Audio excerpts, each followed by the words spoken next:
Hello, I'm Yuanwei Li, a PhD student in Professor Chan Merkin's group at Northwestern University. Today, I'm very excited to tell you about our recent work published in Nature that utilized DNA, the blueprint of life, to design and synthesize open-channel metaparticle superlattices. Porous crystals are usually solids, comprised of highly ordered long-range networks of pores, often display extraordinary chemical and physical properties. These pores can be engineered to chemically or physically interact with gas species for different applications. For example, all the porous structures with different nanoscale pore sizes and shapes have been widely used in catalysis, gas storage, and separation. Usually, the pore size dictates the size of the materials that can interact within the pores, dictating functionality. Let's look at several key types of ordered porous structures. On the one hand, porous structures are typically synthesized using bottom-up chemical methods, providing access to micro and mesoporous structures, such as zeolites, metal-organic frameworks, and covalent organic frameworks. On the other hand, ordered structures with larger pores are typically synthesized using top-down lithography, providing access to computationally designed porous structures with pore sizes usually larger than 1,000 nanometers.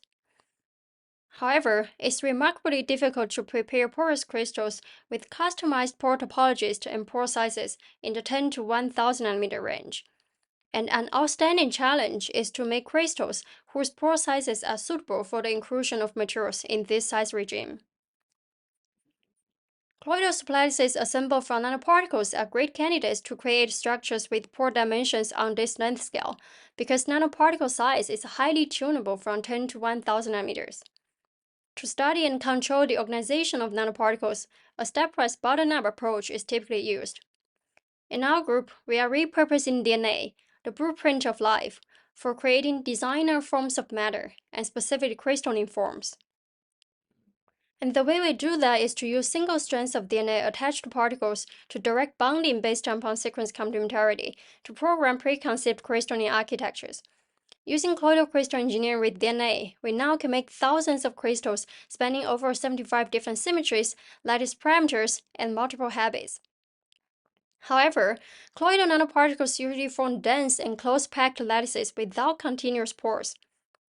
So the question I want to pose today is, how can we develop a strategy for designing and making topologically diverse porous colloidal crystals over the 10 to 1000 nanometer length scale? We hypothesized that open channel lattices could be constructed through the assembly of DNA function as hollow nanoparticles. For example, if you use triangular prism nanoframes, then one-dimensional chains or groups of columns could be assembled through edge-to-edge interactions. With cubic nanoframes, a simple cubic lattice could be designed through edge bonding. For octahedral nanoframes, a cubic close-packed structure should form, which will enable full contact between pairs of neighboring edges. Before assembly, we first needed to synthesize the appropriate building blocks, which are the hollow nanoparticles. Today, I will show how we develop the chemistry that allows one to hollow out solid nanoparticles to generate open framework-type building blocks. Site-specific growth is a key step to synthesizing hollow nanoparticles.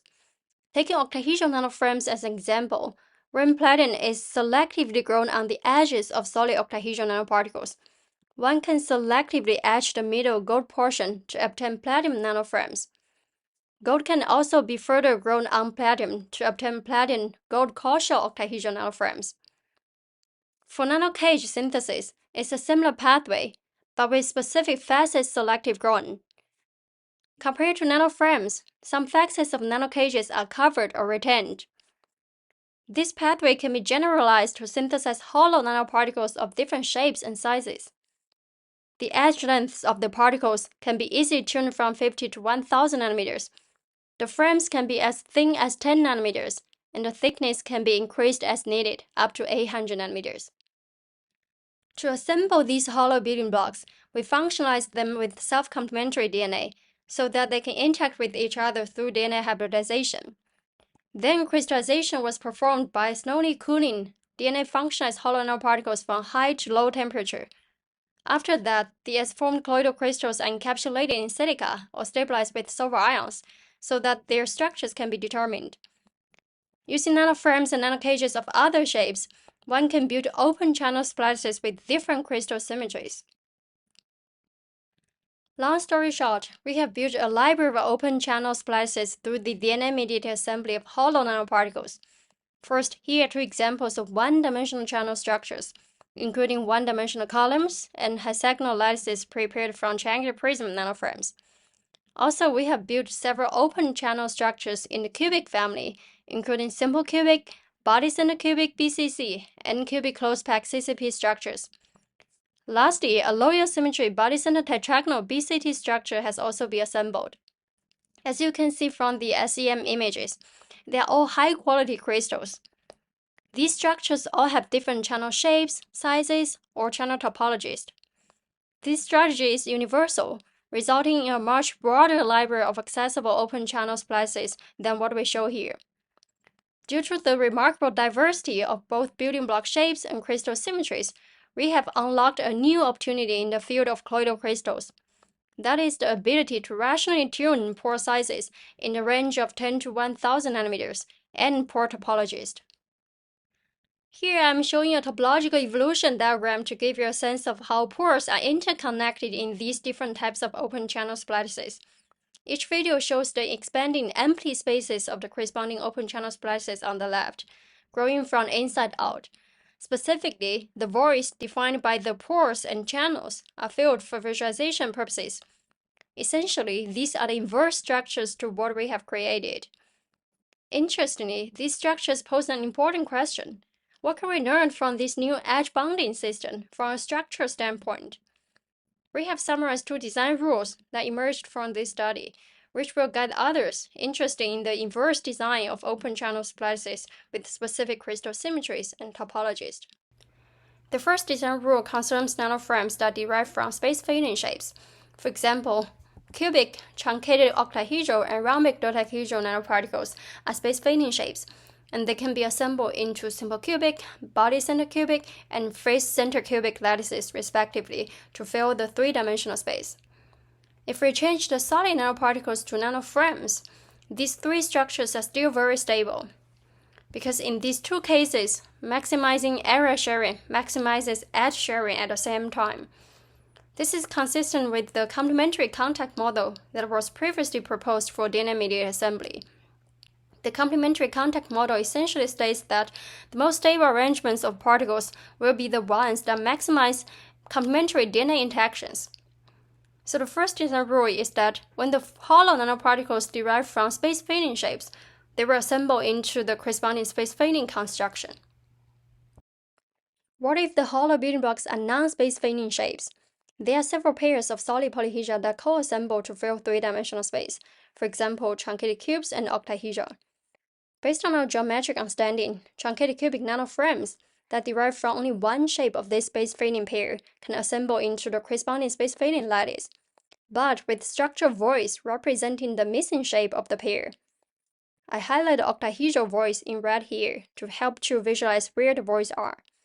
These structural voids are geometrically complementary to the shape of the nanoframe building blocks, and they are uniquely stabilized by maximizing the edge-to-edge interactions between the hollow building blocks. Another example is BCT structure assembled from cuboctahedral nanoframes. There are not only some cubic channels in this direction, but also two sets of square parameter voids in reverse orientations showing yellow and orange. Based on this design rule, CCP crystals from octahedral nanoframes were predicted and synthesized. Comparing this with the solid case, we can identify the positions of the voids. Here, the voids are two sets of tetrahedral in reverse orientations, showing yellow and orange. So nanoframes that outline one shape of a convex space-filling pair can assemble into the corresponding space-filling co-crystal lattice via edge bonding. This design rule also shows that edge bonding can give rise to new highly porous and non-dense packed structures. Channel size and crystal porosity are two important characteristics that determine the potential applications of crystalline lattice. These two parameters can be deliberately adjusted by changing the dimensions of the hollow building blocks. For example, the channel size can be tuned by changing the size and thickness of the nanoframes. As a proof of concept, we synthesized octahedral nanoframes with increasing edge lengths and pore sizes. Each of these nanoframes are assembled into splices with CCP symmetry, but with increasing channel sizes. In principle, the channel sizes can be readily tuned in the 10 to 1000 nanometer range by using hollow particles with different pore sizes. Moreover, the pore topology can be tuned independently of the crystal symmetry by assembling nanoframes with specific facets retained, that is, the corresponding nanocages. For example, truncated cubic nanoframes can be assembled via edge bonding into this BCC crystal. But when we selectively block the 100 facets of truncated cubic nanoframes to get nanocages, they also assemble into the same symmetry, but with dramatically reduced porosity and different topology. Similarly, the channels within simple cubic or body-center tetragonal structures assembled from the corresponding nanocages are less open than those prepared using nanoframes. Therefore, one can control the crystal topology and symmetry independently using these strategies. With all of these porous structures, what new functions can be accessed? For three-dimensional open channel splices at this length scale, there's an exciting opportunity for the encapsulation of large gas materials. As a proof of concept, we use 20 and 30 nanometer gold nanoparticles for the encapsulation. We programmed the DNA design so that purple spheres can only interact with half of the nanoframes, which are purple truncated cubic nanoframes. And the purple nanoframes can interact with yellow nanoframes to build simple cubic crystals. After assembly, the overall structure and the cross-section TM images here indicate that spheres interact with the truncated cubic nanoframes and localize selectively in alternating pores of the resulting simple cubic lattice. So you can see these checkerboard patterns for the co-crystals. This shows how one can achieve selective gas localization in the pores of open channel splices through DNA-programmed interactions. This capability provides opportunities to design the loading and transport of large gas species, for example, large proteins, viruses, and quantum dots for different applications. With all of this new structure diversity and complexity, a reasonable question is, what other new properties can be realized with such systems? We turn to our collaborator Northwestern Professor Corey Ading and his students to computationally explore the design space and see if we could identify a target structure that would have a property that has never been realized before in colloidal crystals. And excitingly, they discovered that CCP open architecture should exhibit a negative refractive index. Negative refractive index materials are important for many applications, including perfect lens and the invisibility cloak. So I immediately headed to the lab to design and synthesize that structure, so measurements could be made to confirm the prediction. And sure enough, they did. This is important for many reasons. First, it shows how materials can be designed through these processes to exhibit unusual properties. Second, all the structures with negative refractive indices prior to this have been made by top-down lithography techniques. So the DNA-mediated assembly of hollow nanoparticles offers a new and exciting opportunity to construct negative refractive index metamaterials without using lithography techniques. In conclusion, these open channel splices prepared by bottom-up assembly methods not only have the potential to exhibit unusual optical properties, but also can be useful for localizing large gas materials, such as metallic nanoparticles or quantum dots, proteins, and viruses, for many different applications, including biomolecular absorption and storage, separation, chemical sensing, plasmonics, electronics, and catalysis. Therefore, this work addresses a major synthetic gap in porous crystal design and represents a new direction for the field of colloidal crystal engineering with DNA.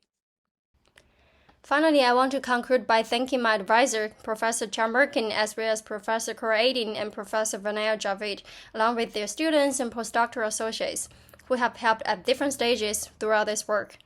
I want to acknowledge the FSR and DOE for supporting aspects of this work, and I thank you for your attention.